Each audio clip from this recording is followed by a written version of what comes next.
Thank you very much. And I am so happy that you all could be with us for this special commemoration of the 40th anniversary of the Challenge of Peace, the U.S. Catholic Bishop's pastoral letter on nuclear weapons.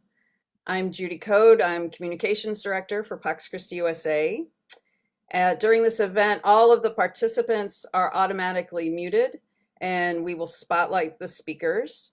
If you have any comments or questions, please feel free to share them in the chat box, and hopefully we will have some time at the end for the panelists to respond. We are going to start, if you give me another second, with a special prayer for disarmament from Pax Christi, Northern California.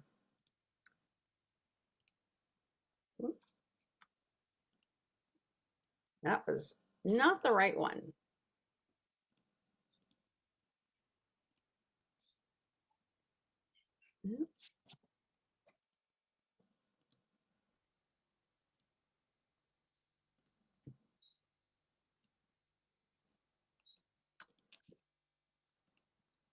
It is so frustrated with me for having too many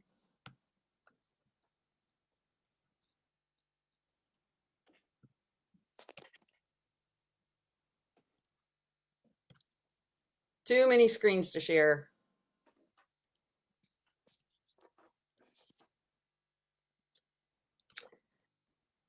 Can everybody see that? Great.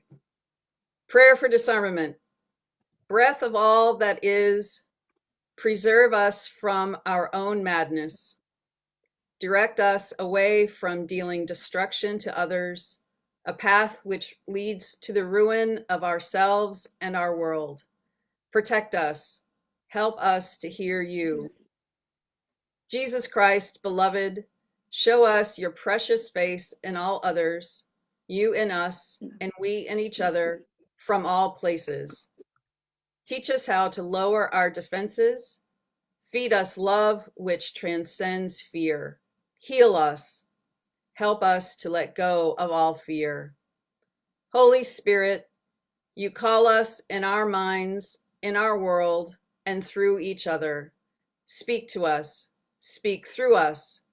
When we worship power, control, money, when we cannot forgive or shove pain into others, call us. Light the fire of love. We will not be afraid. We will not be afraid. Love transcends all fear. You are with us always. Amen.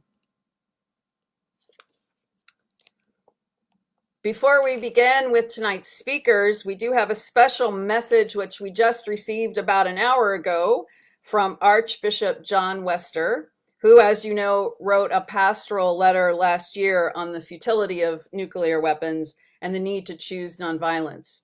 Archbishop Wester regrets that he could not join us this evening, but he did want to share a brief message with us.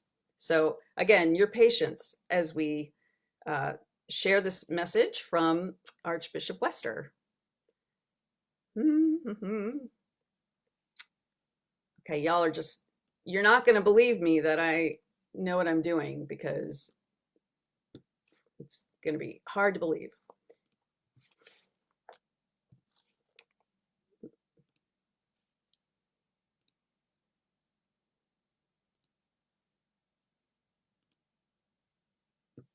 Okay. Hello, to my fellow Pax Christi members. Thank you very much for giving me this opportunity to speak to you. I would have loved very much to participate in the meeting by Zoom, but unfortunately I'm tied up at the confirmation. The Holy Spirit is moving fast and furious here in the Archdiocese of Santa Fe. I'd like to say hello to Bishop John Stowe, my brother Bishop, and also to Johnny Zokovich, and to all of you. It's been a great grace for me to be part of Pax Christi this past year, and I thank you for all that you're doing. And thanks again for letting me just say a few words. As you meet to discuss the challenge of peace, the very well received by most letter on peace by the bishops of the United States, I want to assure you of my prayers. It's been a very interesting 40 years, of course, and the challenge of peace is as great as it has ever been. It was really a memorable letter with a huge impact, as I say, and special thanks to all those Pax Christi bishops who really had a lot to say about the formation of the letter.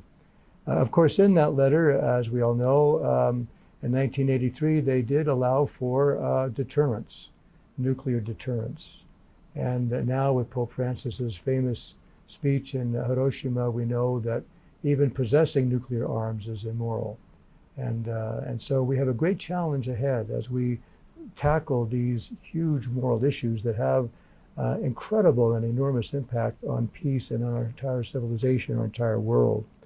I'm certainly very grateful to all of you who are working so hard to pursue the paths of peace, and I just admire you so much, and I assure you of my prayers and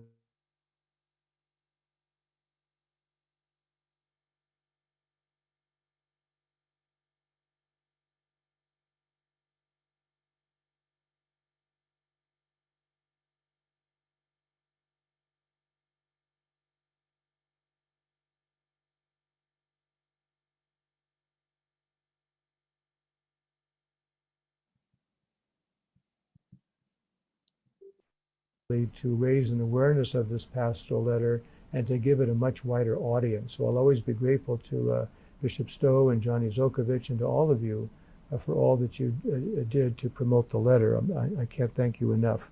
I'd like to also ask for your prayers. On July 16th here in Santa Fe, we're going to be having an interfaith service of prayer and of talks to commemorate the 78th anniversary of the Trinity test, which took place here in New Mexico in July 16th of 1945. So please keep that in your good prayers. And also, if you would keep us in prayer, we're going to be going, a delegation here from my archdiocese. There'll be 5 of us, including me, and then Archbishop Etchen, Paul Etchen of Seattle, Washington, and 2 others will be joining us, and we'll be going to Japan in August. We'll be in, especially from August the 4th until the 10th, we'll be with the bishops, the Archbishop of Nagasaki and the Archbishop Emeritus there and the Bishop of Hiroshima, and we'll be participating in with the different commemorations taking place in Japan. And we're going to work with the bishops there to see how the Archdiocese of Seattle and the Archdiocese of Santa Fe can work together with them to further the paths of peace, and particularly nuclear disarmament. So I ask for your good prayers for that trip as well. We're also hoping to attend the 80th anniversary of the bombings in 2025, again in Hiroshima and in Nagasaki.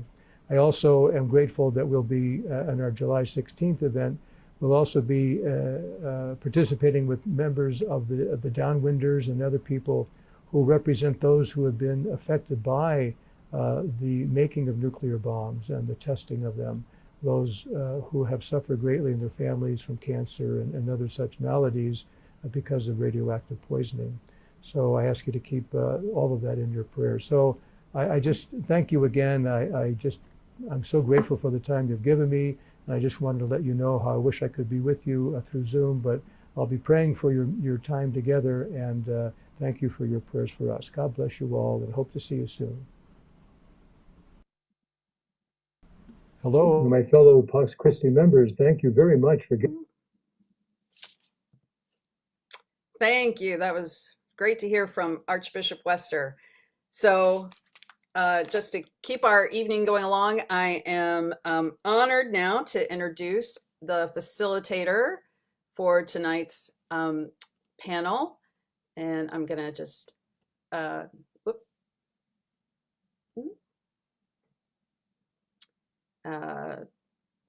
let's see.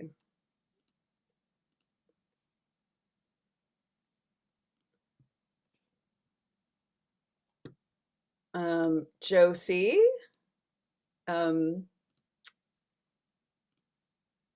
Josie Garnem is a on the national member of the Pax Christi USA National Council, and as well as the co-chair for Pax Christi Metro DC Baltimore. She also serves on the board of the Center for Action and Contemplation based in Albuquerque. So thank you very much, Josie, for being with us. Thank you, Judy, and welcome everyone. Thank you for joining us for this evening of reflection and conversation on a very critical topic. The immorality of nuclear weapons, their threatened use, their extraordinary financial burden, and their destructive effect on politics and diplomacy has been a priority for Pax Christi at the international and national level for decades. One of the most consistently cited achievements of Pax Christi USA was its influence on the US Catholic Bishops' 1983 pastoral letter, The Challenge of Peace, God's Promise and Our Response, which was published 40 years ago on May 3rd, 1983. The Challenge of Peace was an extraordinary document, presenting the bishop's position on what had become the most frightening situation humanity had ever faced, the threat of nuclear war.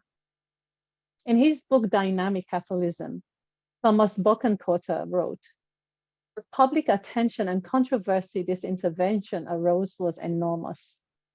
We're going to spend some time now with three excellent speakers who can share more about the history and context of this document, how it has been integrated into the US Catholic Church, and how it connects to our life today.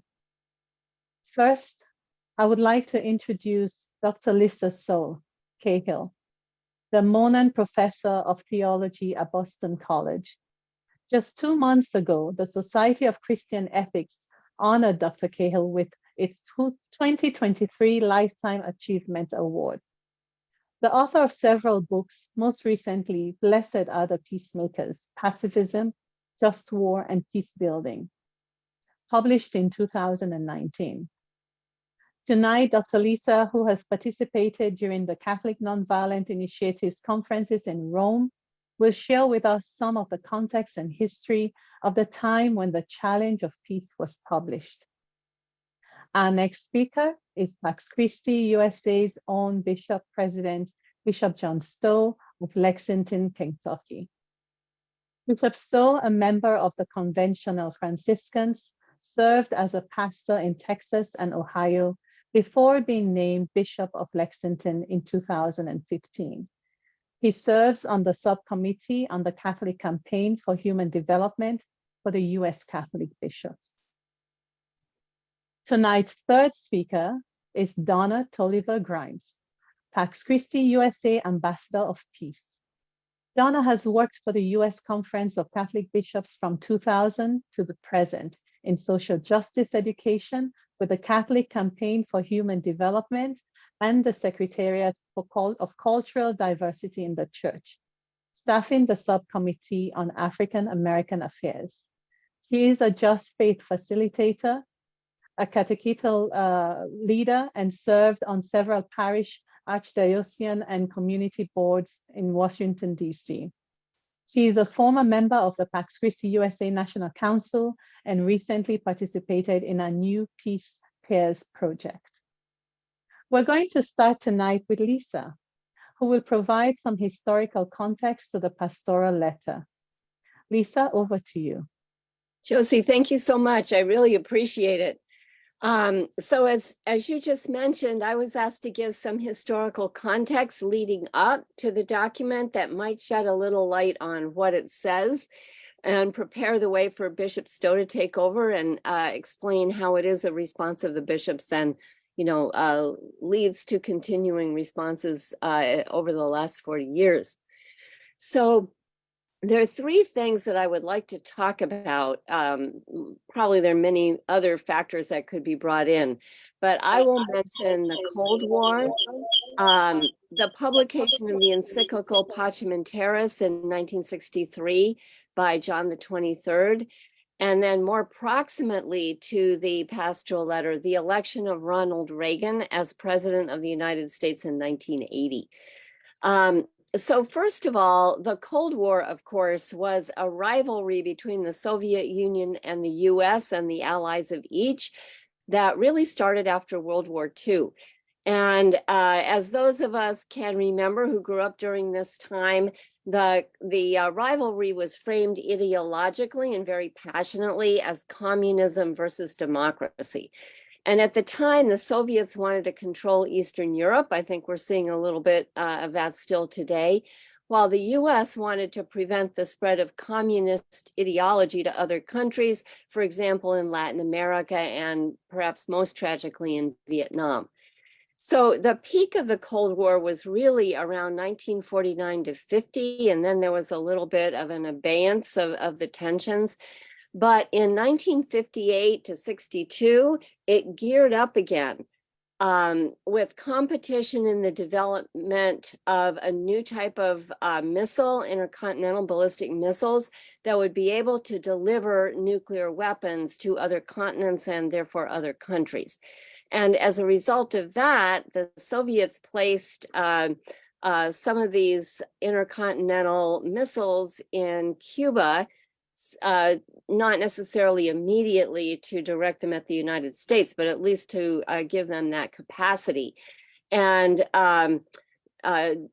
John Kennedy and Khrushchev had a very tense interaction over that, but it was eventually averted.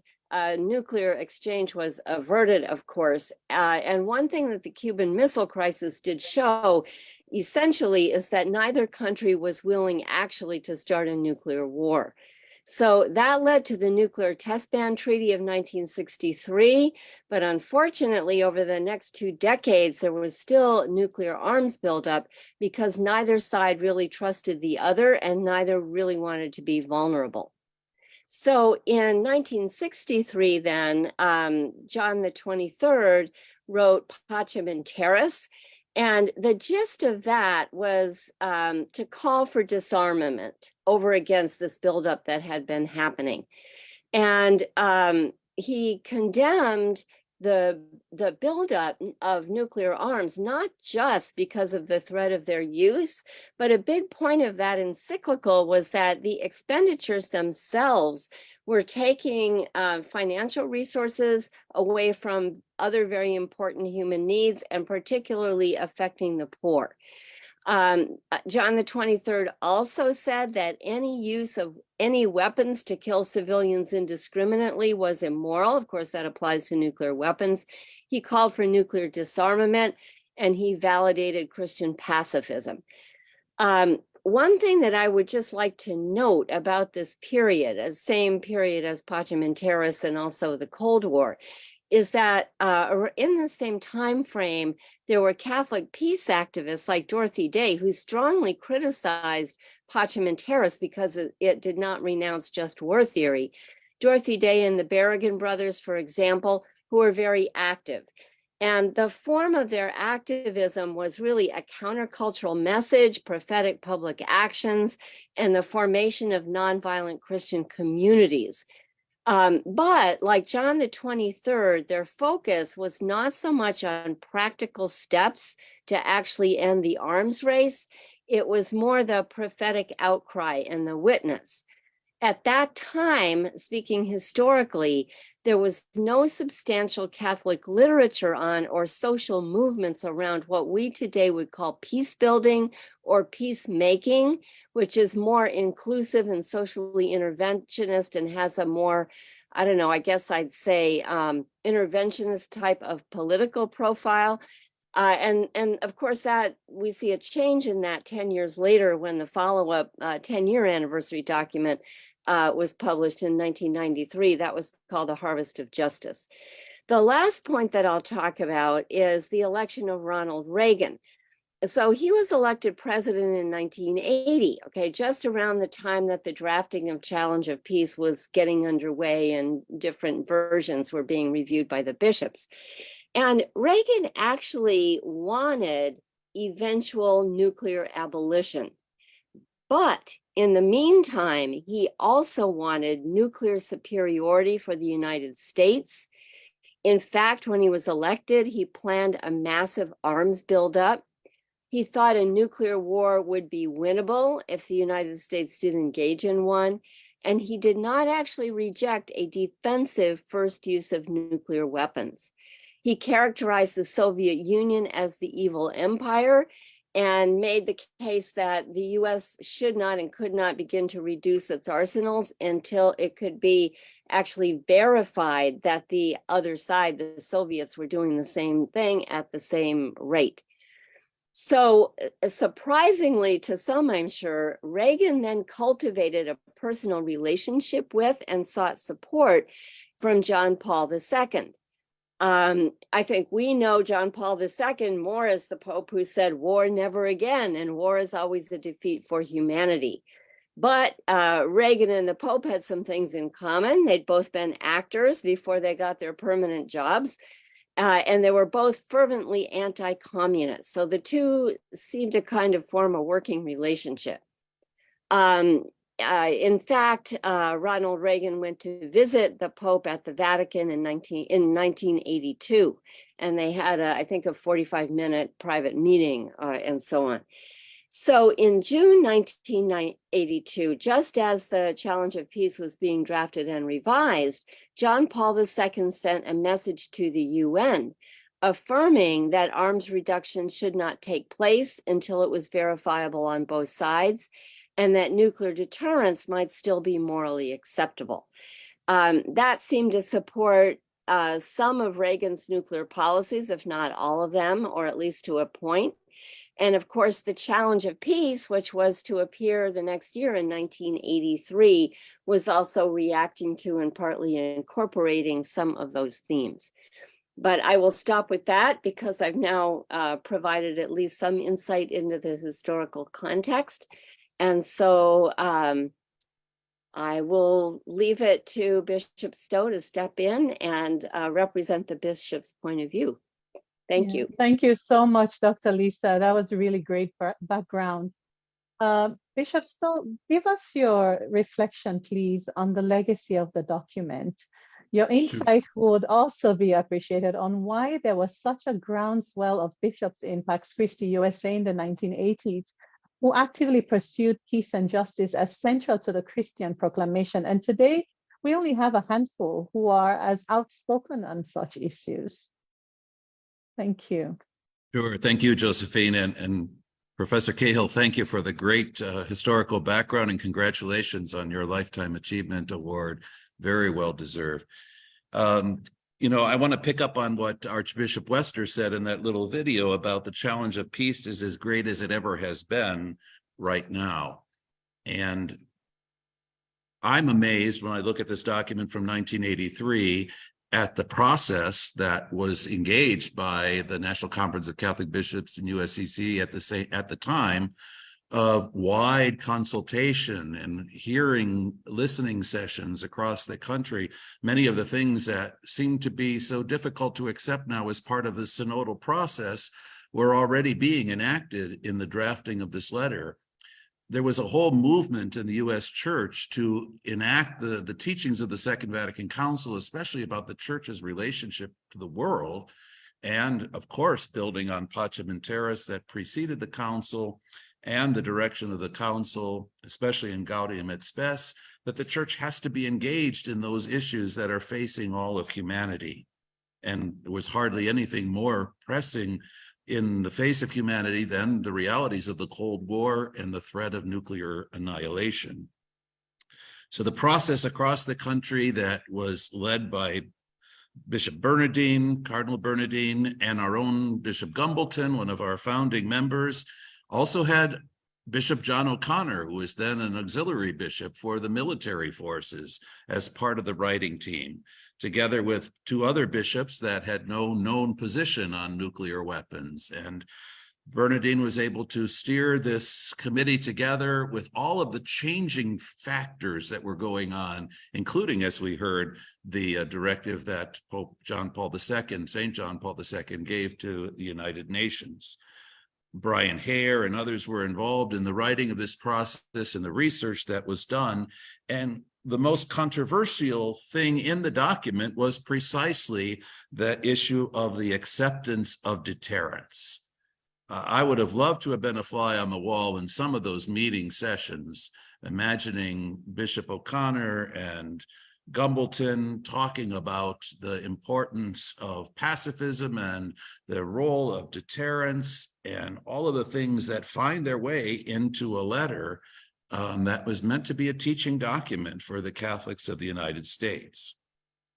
In 2014, when Pope Francis begins to say that the possession of nuclear arms is itself problematic and thus dismantling the defense for deterrence, he can rightly claim to be in direct continuity with what was proclaimed in this letter of the US bishops in 1983, because their deterrence was based on strict conditions, and those conditions were never met. And the first and foremost of those strict conditions was that this was to be a temporary, it was only acceptable morally as a temporary solution in a less than ideal world affected by human sin and the reality of the Cold War. But it was only temporarily acceptable while working to reduce and eliminate nuclear arms.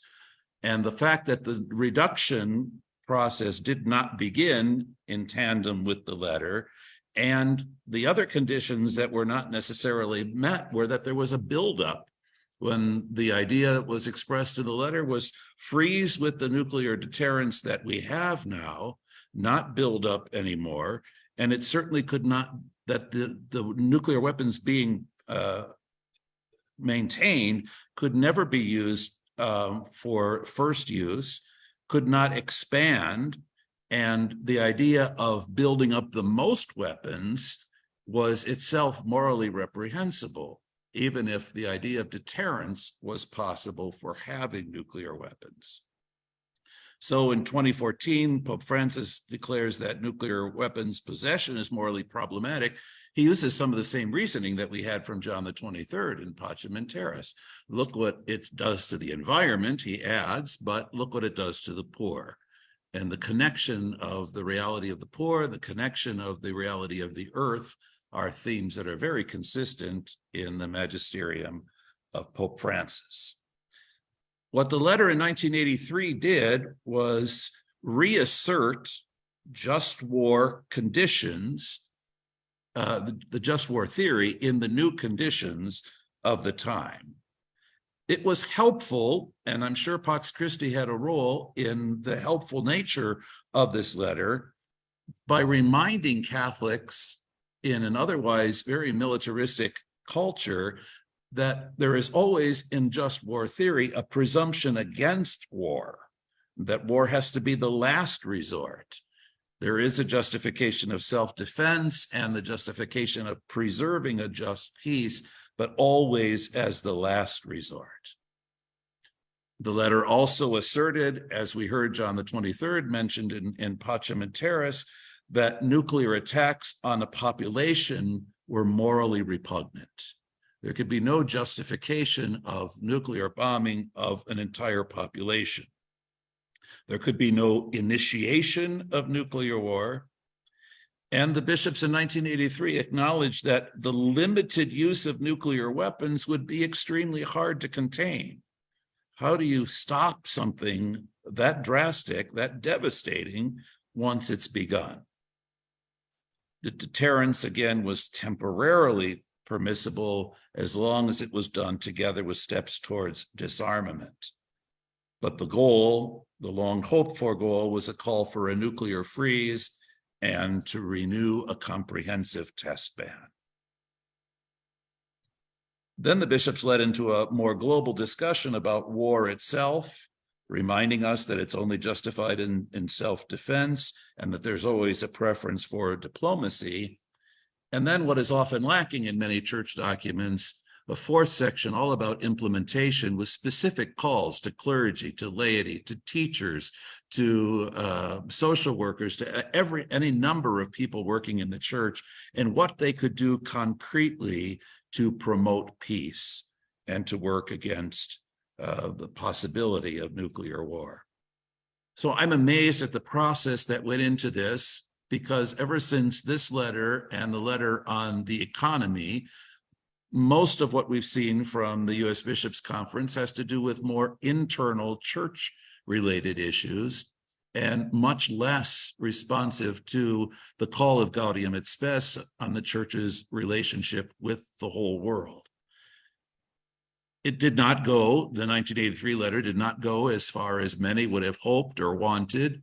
And as Professor Cahill made very clear, it was because of the position taken by St. John Paul II that it had to allow for the moral possibility of deterrence given the situation, while there was much more momentum to take us in a new direction. And like Professor Cahill, I was prompted by a comment in an interview by our own Marie Dennis to look at the 1993 10-year anniversary document of the Challenge of Peace. The harvest of peace is sown in justice. And it reminds me of another important effect of the 1983 letter. The bishops began the 1993 letter, Harvest of Justice, saying that the 83 pastoral letter was successful beyond expectation. Now, that may not be how every one of us in Pax Christi would describe it, but the issue that they point to as giving it such success is that it got Catholics talking about the importance of discussing war and peace, the topic of discussion, the need to work for nuclear disarmament, and it gave us moral language and a way to talk about the threat of nuclear weapons from a perspective of faith.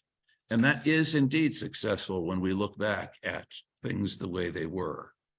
It also, in the 93 letter, recognizes the new challenges, new forms of violence. So not only the nuclear threat of complete annihilation, but other forms of violence, including abortion and ecological violence. And it talked about the illusion, was the word used, and the moral danger of isolationism. It calls for structures of solidarity and then builds on what the 1983 document only paid slight attention to, and that is the importance of peacemaking, peace building, and creating institutions to do so. And those institutions mean peace with justice and creating processes for reconciliation among peoples that are at odds with each other. In the 93 document, they talk about the theology, the spirituality, and the ethics of peacemaking, first and foremost, promoting the universal common good. Secondly, noting the importance, the absolute and essential importance of social and economic development, so that oppressed peoples are not in a position where they want to rise up in violence, and the moral imperative of building solidarity between rich and poor nations. And then in that letter, they assert two traditions, the just war tradition and the nonviolence tradition. I'm sure it was Bishop Gumbleton that got the several references to nonviolence in the 1983 letter to have the place that they did.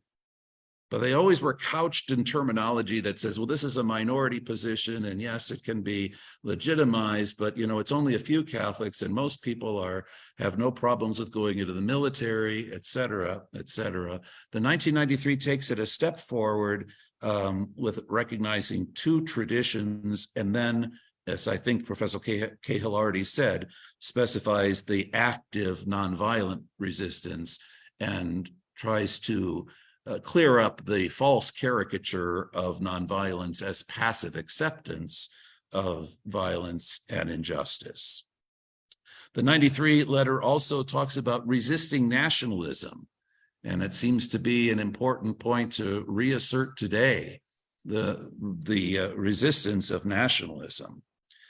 Professor Cahill, as she was describing the historical context for the 1983 letter, and essentially the Cold War being described as communism versus democracy, it's very interesting at this moment to think about what is the state of our democracy and what is the threat to our democracy. We don't hear many people claiming that communism is a threat to democracy, although we still hear anti-communist rhetoric when it comes to economic issues.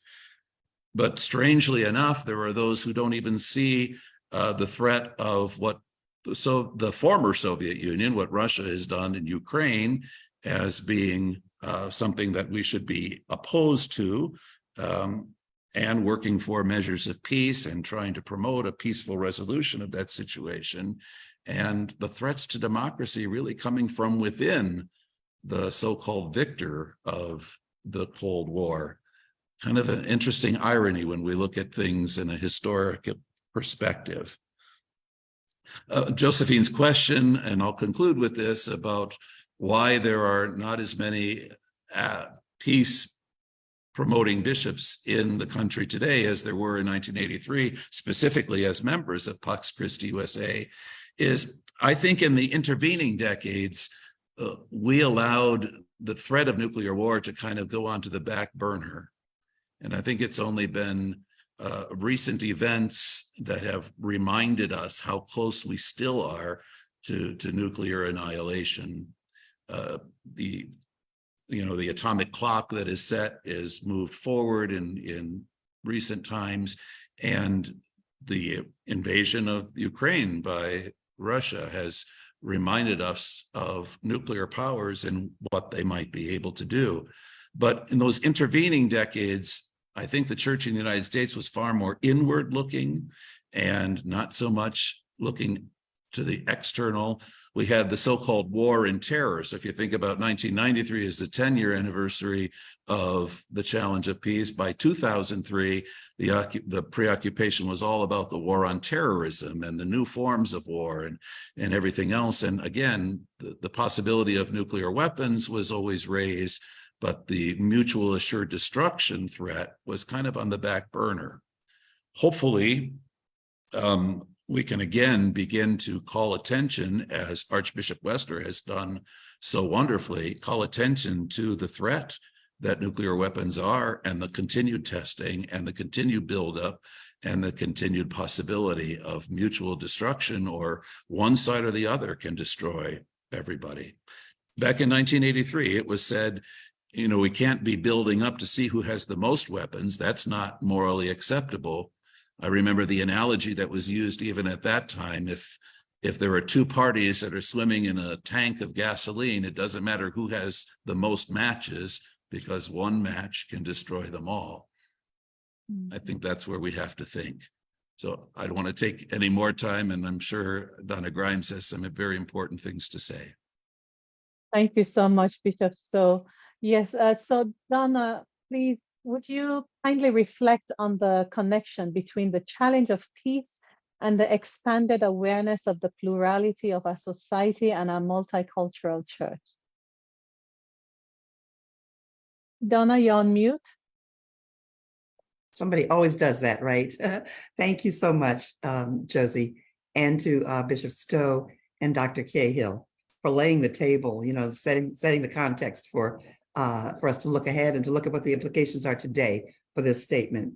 I've worked at the Bishops' Conference for 23 years, and I was a part of the organization with CCHD, which was a part of the international and domestic peace and justice arm of the Bishops' Conference. And so there were references throughout the early years I was there, to the statement, the challenge of peace, and how well it was received. But I wanted to just give a few brief reflections on my, the lens that I reviewed this with as a layperson. And I want to be clear that I can't speak for the bishops. Don't try to speak for the bishops.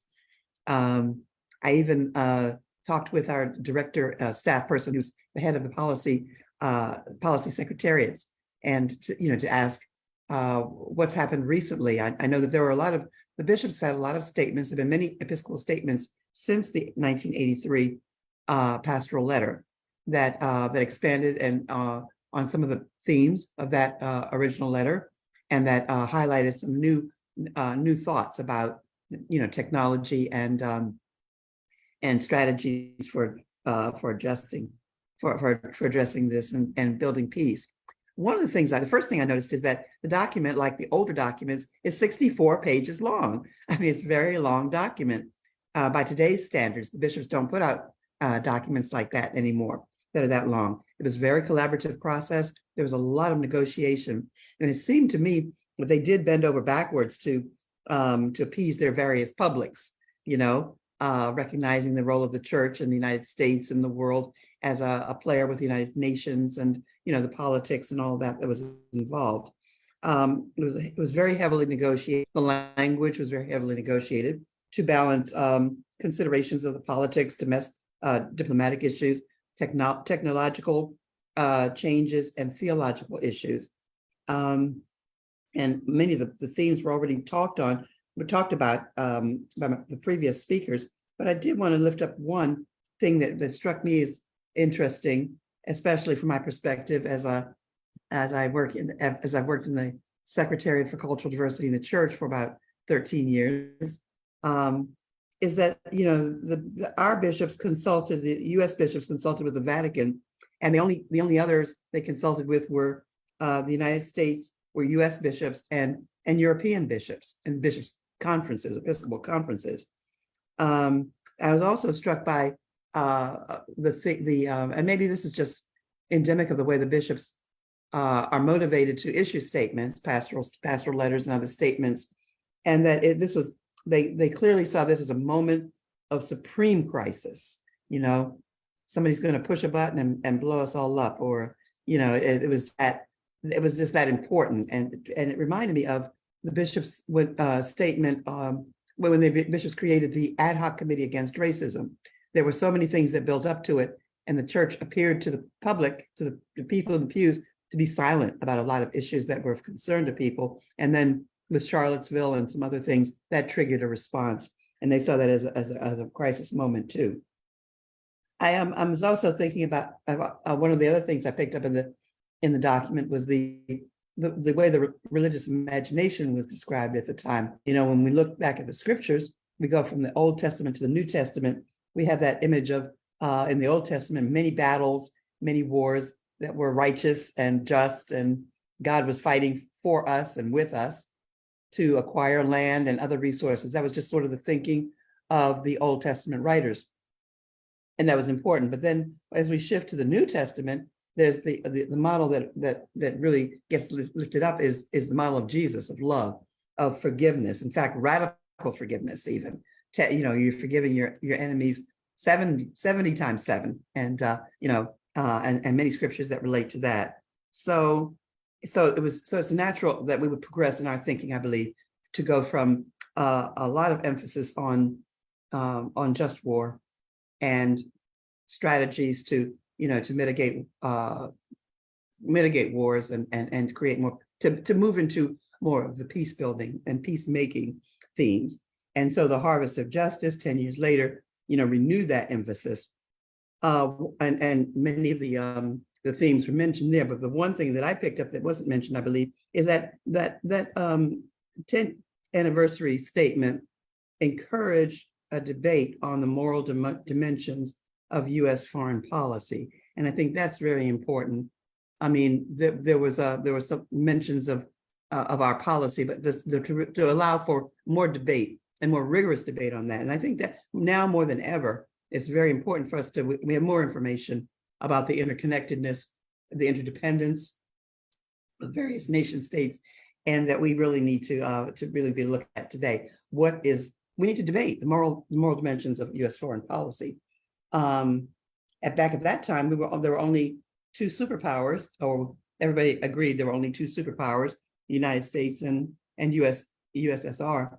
But with the change, with the fall of the Iron Curtain and all of that, and as we have evolved, we're beginning to recognize there are other people on the planet who have something to say about this, who have interests, who have concerns, who have studied the issues, and who have the ability to create some of those peacemaking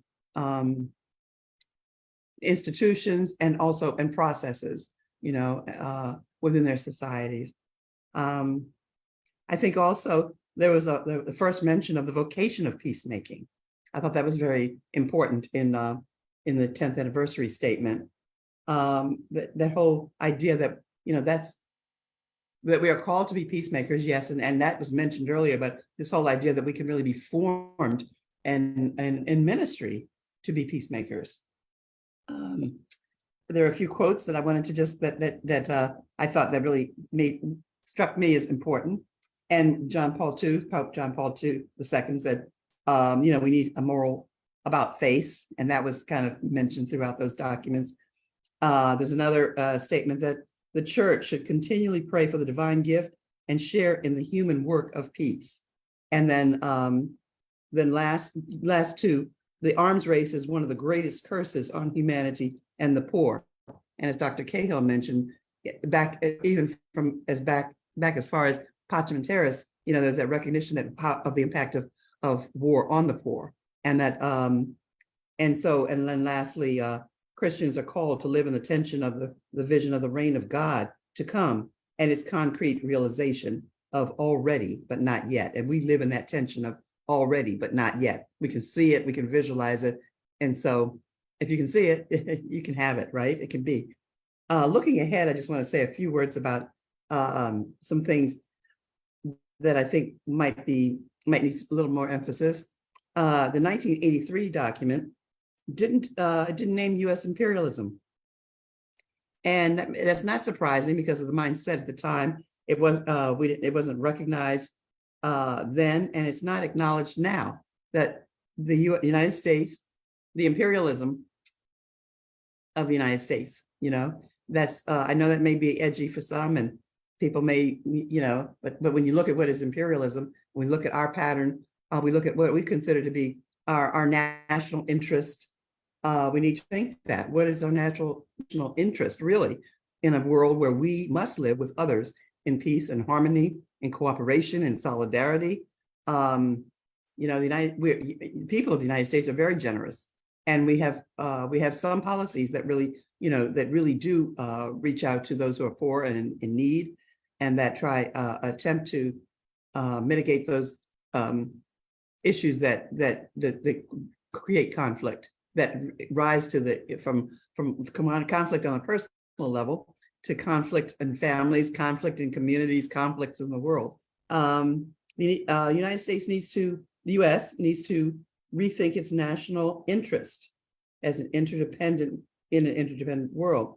I would say the bishops must consult with Episcopal conferences in the global South. Before that wasn't really a thought, but it has to be done now. When we look at who the superpowers are, we look at the changes in the world there. There's a lot of saber rattling going on with China. There's China, there's Taiwan, there's the military presence in the Philippines and that area, and in what are supposed to be international waters. I mean, with AFRICOM, we've got many things that are really working against peace. I would say working against. We have a cover on it, a veil on it that says this is done to broker peace and to make sure that we have stability. But I look at what's happening in Haiti, and we really have to have a different a recognition that some of the other countries, many of these other countries already know is good for them, what they need to do to maintain the peace, to advance. And it's a principle of Kujichagulia that we use at Kwanzaa, means basically self-determination. And if we really believe in that and really respect one another as human beings, as equal human beings, we recognize the fact that and we have it in our Catholic social teaching, we speak of subsidiarity and solidarity.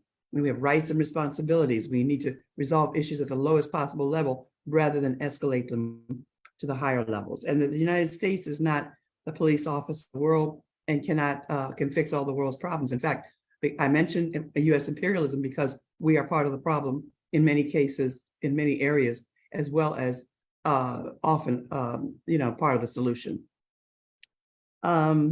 We want to consider intersectionality, factor that, and I'm saying factor in race and class, and possibly even gender. But those dynamics that we're more aware of today and speaking about, they're in the discourse, the public discourse now, and they weren't before. But those things they're real factors, and I think it's incumbent on us as people of faith to push back from the canceling out of these ideas as they are emerging, coming from the grassroots, coming from the real lived experiences of people today. and their understanding, along with a lot of academic studies, along with a lot of practical experience. Let's see.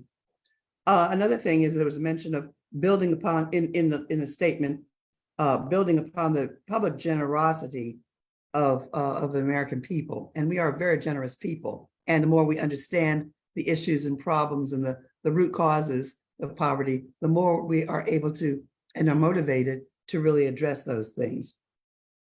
I think it's important at this time for us to focus on the source and the spread of violence at all levels.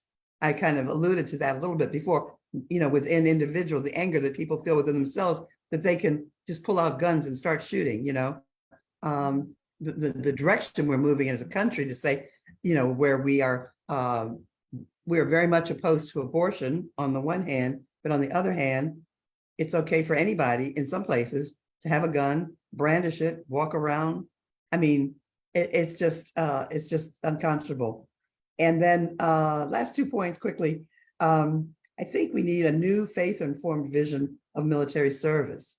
And one of my concerns in pastoral ministry, especially with in the Secretariat of Cultural Diversity with African-American Catholics, is that so many of our best priests, some very good priests, are called into or assigned to be military chaplains. There's a really dynamic priest that is a friend of mine. We took classes together and at the Institute for Black Catholic Studies, and he was vocations director. He's actually Nigerian, but he understands the world and the world of Black Catholics, of African American Catholics. So he's one who came here, to help other young priests to discern their vocations.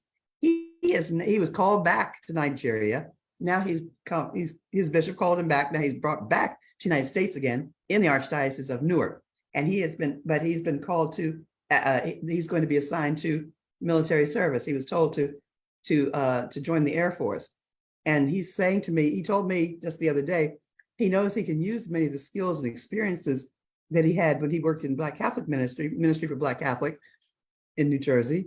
He can use many of those skills in the military, but what a shame that he's not he's not been assigned to pastoral ministry.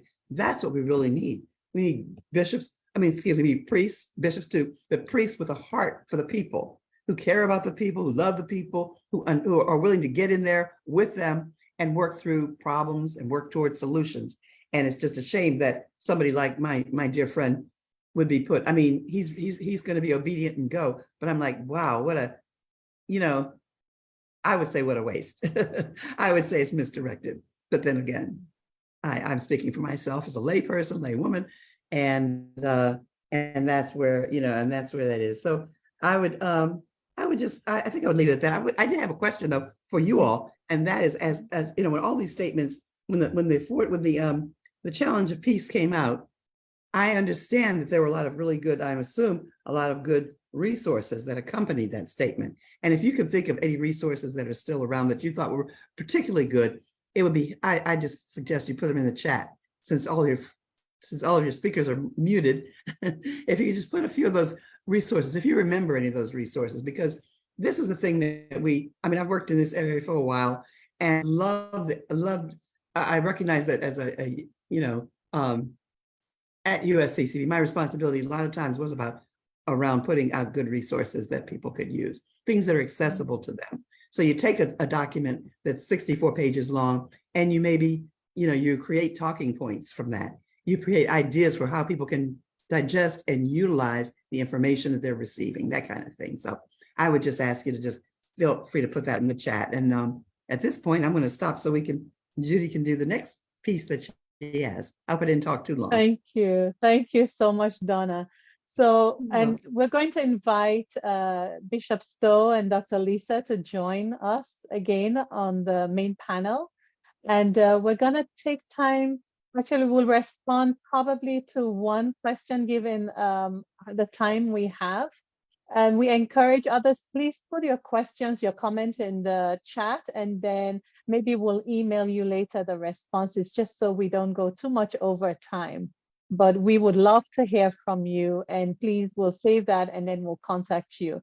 So one question that we have for the panel is: the letter's call to examine war and peace through a moral lens, as it's relevant today, as it is as relevant today as it was in 1983.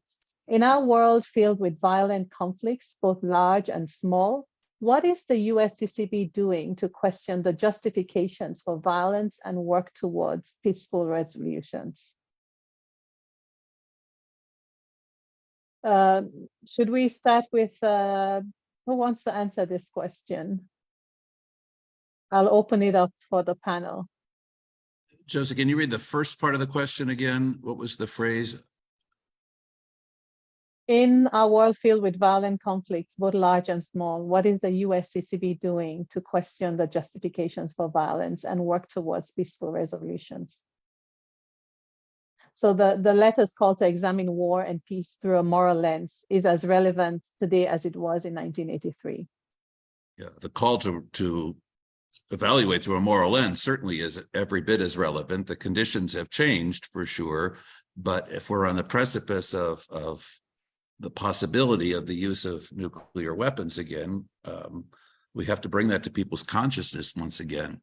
What the USCCB is doing about that, I'm not sure in any major way. Thank you, Bishop Stowe. Dr. Lisa, Donna, would you like to answer? You know, Give some I'll input? just say one thing, and it's actually to go back to Donna in a way and her comments and add that. I think that today, Pax Christi and other organizations and people in our culture in general are much more aware of violence in forms around the world that is what we sometimes call societal violence. So it would be civil wars, insurgency, sometimes ethnically based or something like that, competition for natural resources. And so the focus on even nuclear weapons, while it's extremely important and the problem is very urgent, is not the problem that most people say in South Sudan today, or the Democratic Republic of China, or Myanmar, or I don't know, many, many other places where there's ongoing violence. We tend to look at Ukraine, which is more a traditional nation state war, and yet not everybody in the world is equally invested in that. It doesn't affect them as directly. So that's something that I think we do need more attention to. Pax Christi certainly pays attention to that, and other Catholic groups. But as for the bishops, I don't know that I've ever really seen much on that, unless it's covering the Pope's travels, maybe. I don't know. You two, Bishop Stowe and Donna, you're both involved with the USCCB, so I'm sure you can answer that more specifically. Yeah, I don't have any specific examples to point to. I can say that the bishops of Kentucky and Tennessee right now are working on a pastoral letter about gun violence, Yeah. because that's another one of those very localized violent issues that is important to address. And Donna certainly brought that up in her reflections as well. Yeah. Thank you so much, Lisa and Bishop Stowe. Donna, do you want to add to? Yeah, I just want to say, I think there have been so many good things that have been said in the past in terms of the statements from the bishops.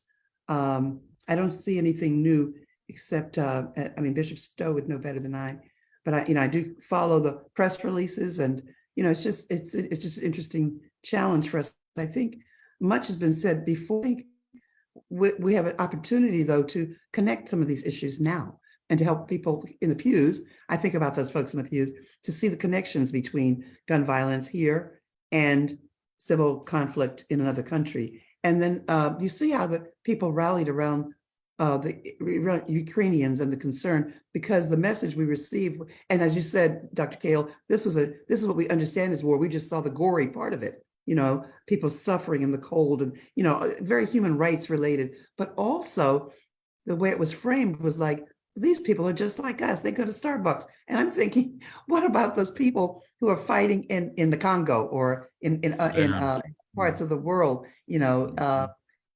Okay, they don't go to Starbucks maybe, but they do other things, and they're just like us too, And so I think we got to break down those barriers. I think this is an opportunity for it. And if the bishops don't come up with another statement right now, I think there's a need to just pull together some of the themes from the previous statements and highlight those and make it accessible for people. We would do well to promote Fratelli Tutti and the teachings of Pope Francis and get those into parish discussions and have people understand how the importance of getting along as a global community. Mm-hmm. Yes. Absolutely. This actually leads us to our second question. The letter addressed economic justice, calling for a more equitable distribution of resources and emphasizing the need to prioritize the needs of those who are poor.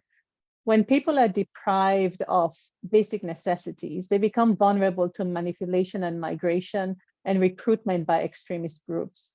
Mm-hmm. How do you see this message resonating with our current work towards peace and justice?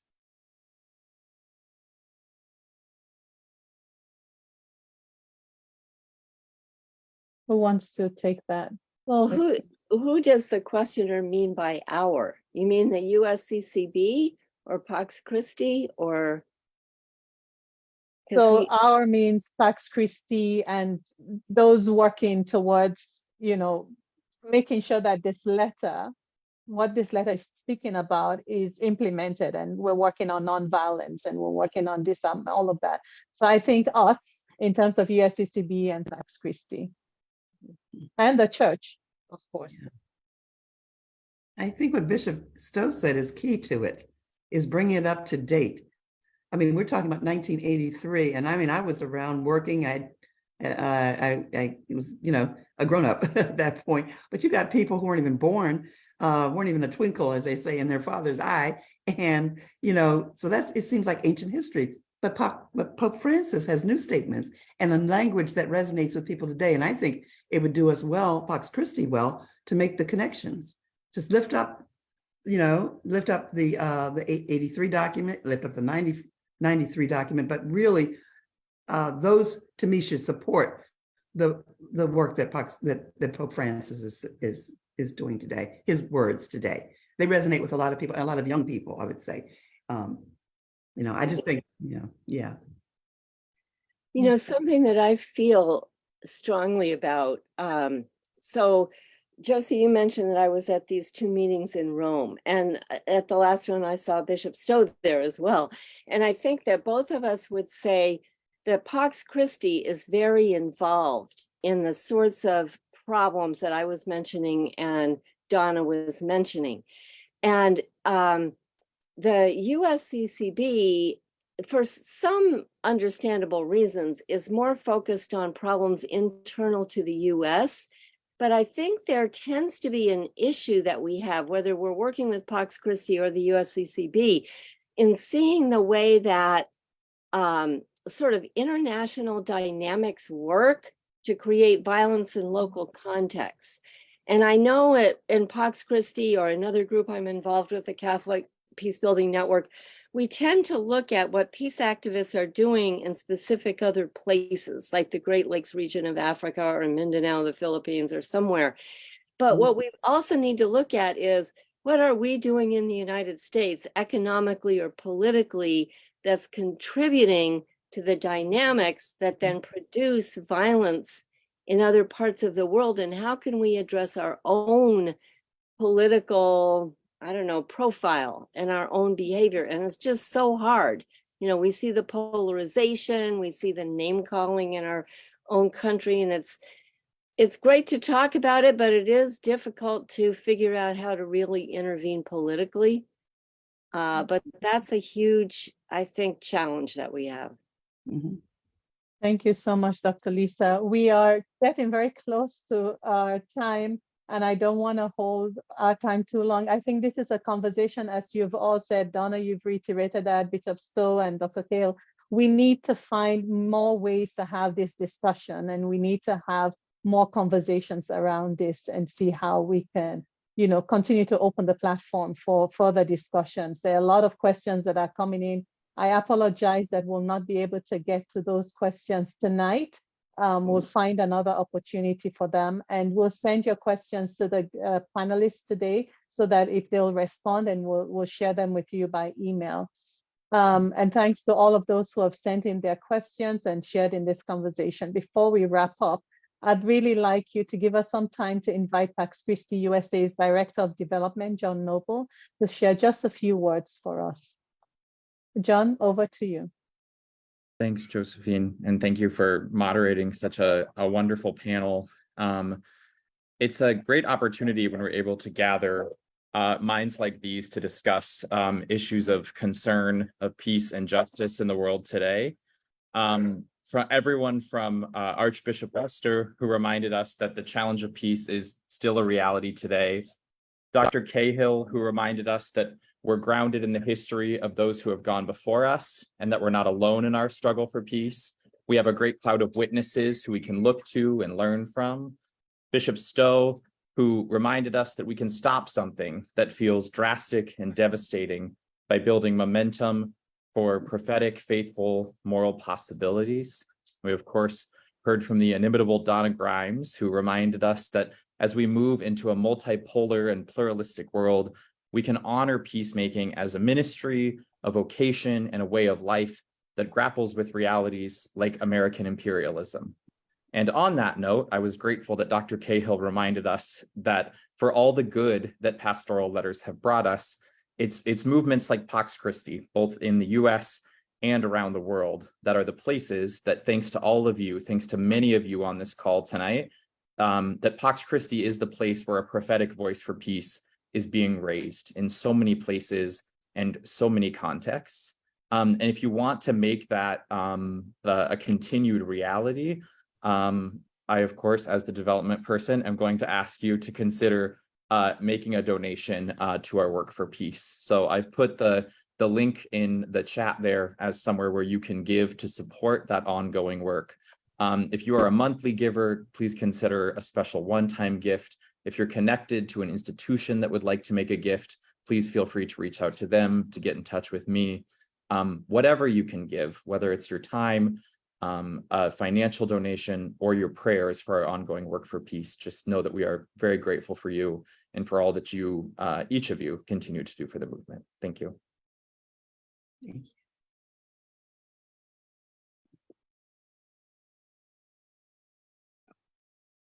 Thank you so much, John. And thanks to everyone for coming.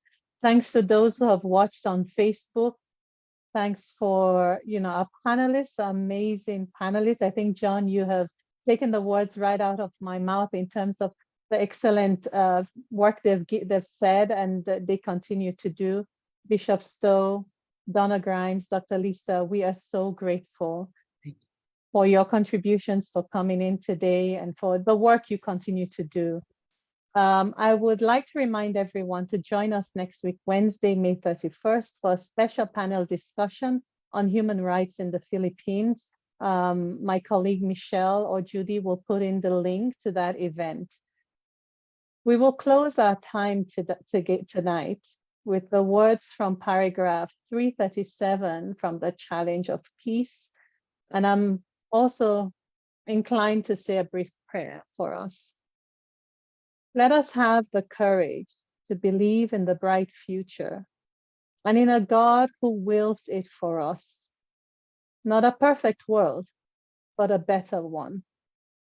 The perfect world, we Christians believe, is beyond the horizon in an endless eternity where God will be all in all.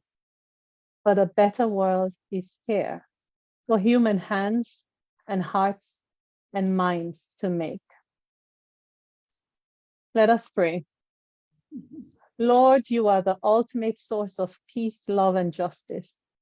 We acknowledge that our responsibility as individuals and as a church community is to be instruments of your peace, actively working towards a world free from the threat of destruction and violence.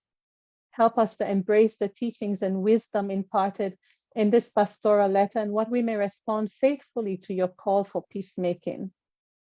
We pray for the leaders of our church that they may continue to be guided by your Spirit as they shepherd us towards peace and justice. Give them strength and the courage to speak out against injustice, to advocate for disarmament, and to promote dialogue and reconciliation among nations. We also ask for your blessings upon all those who are affected by the devastating impact of violence and war. May your healing touch be upon them, granting them solace, hope, and the strength to rebuild their lives amidst the ashes of conflict. We offer this prayer in faith and hope, trusting in your providence and the transformative power of your love. May our gathering today be a fruit in the pursuit of peace and justice, and may our efforts resonate beyond these online platforms, shaping a more harmonious and peaceful world. Thank you, everyone. God bless. Amen. Thank you. Thank Thank you, you. thank you, Josie. I'm Thank gonna you. take the spotlight off, so hopefully folks can see each other. And Yes. Very nice. Thank you. Thank you. Hi, Sister Marie.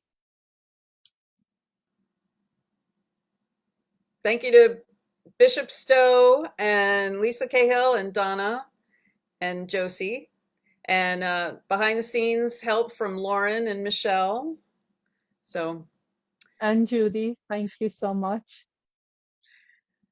thanks for your Stay patience. well, everyone, and thank you so much.